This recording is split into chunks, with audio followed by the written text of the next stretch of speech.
बाल नैतिक कहानियाँ। बच्चों, आज हम सुनाने जा रहे हैं श्रवण कुमार की कहानी। यह त्रेता युग की है। उस समय श्रवण कुमार नाम का एक बालक था। उसके माता पिता अंधे थे और उन्होंने श्रवण को कई मुसीबतों का सामना करते हुए पाला था। श्रवण कुमार बचपन से ही अपने माता पिता का बहुत आदर करता था।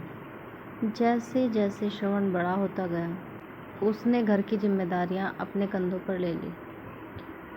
वह रोजाना सुबह उठकर सबसे पहले अपने माता पिता को स्नान कराने के लिए तालाब से पानी भरकर लाता। इसके बाद वह तुरंत जंगल की लकड़ियां बीनने जाता। फिर लकड़ियां लाने के बाद श्रवण चूल्हा जलाकर माता पिता के लिए खाना बनाता। श्रवण को इतनी मेहनत करते देख उसकी माँ हमेशा उसे टोकती थी। वह कहती थी, श्रवण बेटा, तुम इतना सारा काम अकेले करते हो, क्यों करते हो? खाना तुम मुझे बनाने दिया करो, मैं आसानी से बना लूँगी। इसके बदले तुम थोड़ा आराम कर लिया करो। माँ की इन बातों को सुनकर श्रवण कुमार कहता, नहीं माँ, मैं ये सारे काम आप लोगों के लिए ही तो करता हूँ। भला अपने माँ बाप के लिए किए गए कामों में कैसी थकान, उल्टा मुझे तो खुशी मिलती है। श्रवण कुमार की इन बातों को सुनकर उनकी माँ भावुक हो गई। वो रोज भगवान से प्रार्थना करती, हे प्रभु, इतना ध्यान रखने वाले श्रवण जैसा बेटा हर माँ बाप के घर पैदा करना। श्रवण के माता पिता नियमित रूप से भगवान की आराधना करते थे। वह उनके लिए फूल और पूजा की अन्य सामग्री लाता, फिर खुद भी बिना देर किए माता पिता के साथ पूजा में शामिल हो जाता। श्रवण कुमार धीरे धीरे बड़ा हुआ और जल्दी से घर के कार्यों को खत्म करके बाहर काम पर निकल जाता। एक दिन श्रवण अपने माता पिता के साथ बैठा था। तभी उन्होंने श्रवण से कहा, बेटा, तुमने हमारी हर ख्वाहिश पूरी की। अब हमारी एक ही इच्छा है जिसे हम पूरी करना चाहते हैं। यह सुन श्रवण ने पूछा, ऐसी कौन सी इच्छा बाकी है जिसे आप पूरा करना चाहते हैं? आप केवल आदेश दें, मैं आपकी हर ख्वाहिश को पूरा करूंगा। इस पर श्रवण के पिता ने कहा, बेटा, हम अब बूढ़े हो गए हैं और हम चाहते हैं कि मरने से पहले तीर्थ यात्रा के लिए जाएं।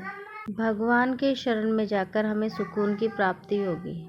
अपने माँ बाप की बात सुनकर श्रवण कुमार सोचने लग गया कि उनकी इस इच्छा को कैसा पूरा किया जाए। उस समय बस और ट्रेन की सुविधा नहीं थी, साथ ही माँ बाप देख भी नहीं सकते थे। ऐसे में तीर्थ यात्रा करना भला कैसे संभव हो पाता? तभी श्रवण कुमार को एक तरकीब सूझी। वह तुरंत बाहर गया और 2 टोकरियां लेकर आया। उन दोनों टोकरियों को एक मजबूत डंडे में बांध दिया। मोटी रस्सी के सहारे लटकाकर एक बड़ा सा तराजू बना लिया।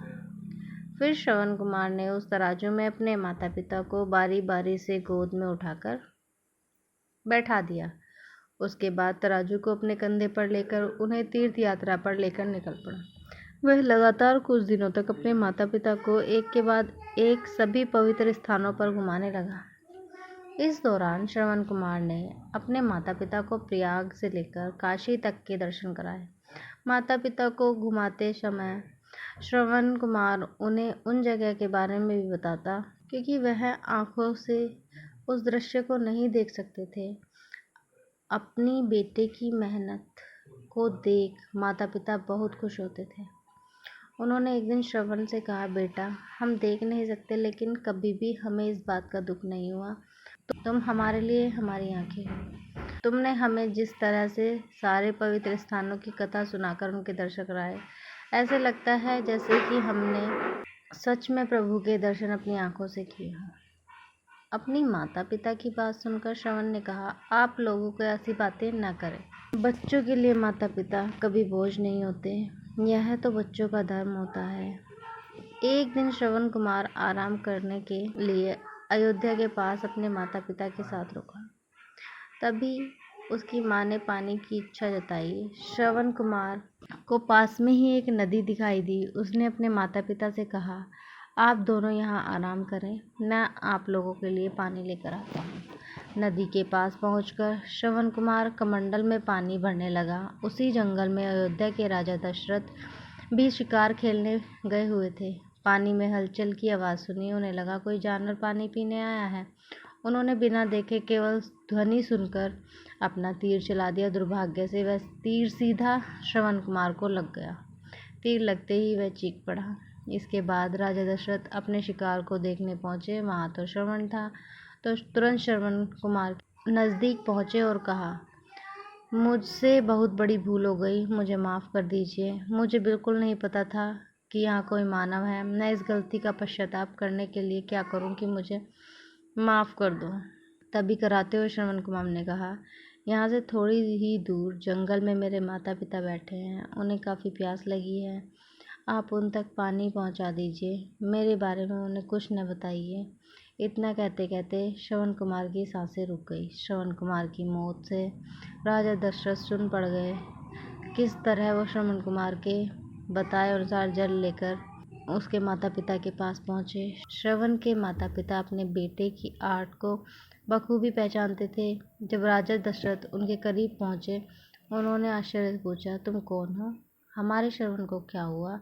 वह क्यों नहीं आया? राजा दशरथ ने उनके सवालों का जवाब नहीं दे पाया। उन्होंने चुपचाप पानी उनकी तरफ बढ़ा दिया। तभी श्रवण की माँ ने चिंतित स्वर में जोर से कहा, तुम कौन हो? मेरा बेटा कहाँ है?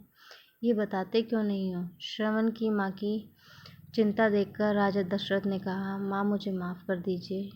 शिकार करने के लिए मैंने जो तीर चलाया था वो सीधा आपके बेटे श्रवण को लग गया। उसने मुझे आपके बारे में बताया, इसलिए मैं पानी लेकर चला आया। इतना कहकर राजा दशरथ चुप हो गए। राजा दशरथ की बात सुनकर श्रवण की माँ जोर जोर से रोने लगी। उन दोनों ने अपने बेटे की मौत के गम में राजा दशरथ के लाए हुए पानी को हाथ तक नहीं लगाया। श्रवण के पिता ने तभी राजा दशरथ को पुत्र वियोग का श्राप दिया। कुछ ही देर बाद श्रवण के माता पिता ने अपने प्राण त्याग। बताया जाता है कि श्रवण कुमार के पिता के श्राप के परिणाम स्वरूप राजा दशरथ को अपने पुत्र से राम से दूर रहना पड़ा। राजा दशरथ के इस श्राप को पूरा करने के लिए भगवान राम को 14 वर्ष वनवास हुआ, जिसका माध्यम दशरथ की पत्नी कैकेयी बनी। श्रवण के पिता की ही तरह राजा दशरथ भी अपने बेटे से दूरी को बर्दाश्त नहीं कर पाए और उन्होंने अपने प्राण त्याग दिए। कहानी से हमें यह शिक्षा मिलती है, हर बच्चे को अपने माता पिता की सेवा श्रवण कुमार की तरह करनी चाहिए, निस्वार्थ भाव से करनी चाहिए। यह उनका सबसे बड़ा कर्तव्य है।